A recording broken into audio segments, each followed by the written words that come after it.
السلام علیکم۔ یہ ویڈیو دیکھیں، آپ نے شاید پہلے دیکھی ہو۔ یہ دیکھیں گے کیا ہو گیا۔ اچھا، میں آپ کو بتاتا ہوں کہ ہوا کیا ہے۔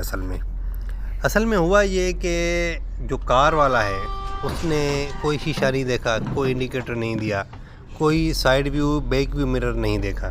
اس نے بس گیئر لگایا اور ریس پہ پاؤں رکھ دیا اور ٹرن کرنا شروع کر دیا۔ لیکن پیچھے سے جو بس والا آ رہا تھا اس کو بھی احساس نہیں تھا، اس کو بھی یہ لگ رہا تھا کہ بھائی وہ کار والے نے سائیڈ ویو مرر دیکھا ہوگا، لیکن اس نے نہیں دیکھا تھا۔ اچھا، یہ والا وہ پوائنٹ ہے جہاں پہ بس والے کو احساس ہوا ہے کہ یار یہ جو بندہ ہے اس کو تو پتہ ہی نہیں ہے، اس نے تو سائیڈ ویو مرر دیکھا ہی نہیں ہے، مجھے دیکھا ہی نہیں ہے۔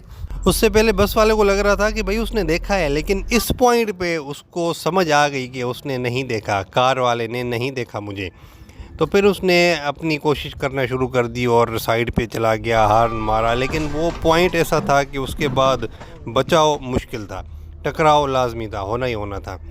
ٹھیک ہے، تو کبھی بھی میں آپ کو ہمیشہ ویڈیوز میں بتاتا رہتا ہوں، مثالیں دے کے سمجھاتا ہوں، اس طرح کی ویڈیوز دے کے ان کے اوپر وائس اوور دے کے میں آپ کو بتاتا ہوں کہ بھائی جب بھی آپ مینیور کریں، پہلے آپ نے شیشہ دیکھنا ہے، شولڈر چیک کرنا ہے، انڈیکیٹر لگانا ہے، اس کے بعد آپ نے مینیور کرنا ہے۔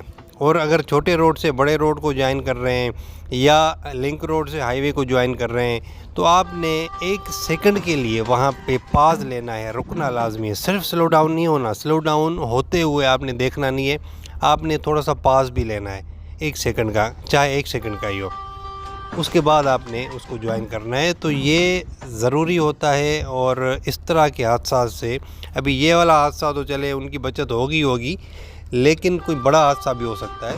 تو ہمیشہ احتیاط کریں اور دیکھ بھال کے ڈرائیونگ کیا کریں۔ Thank you very much. Allah حافظ۔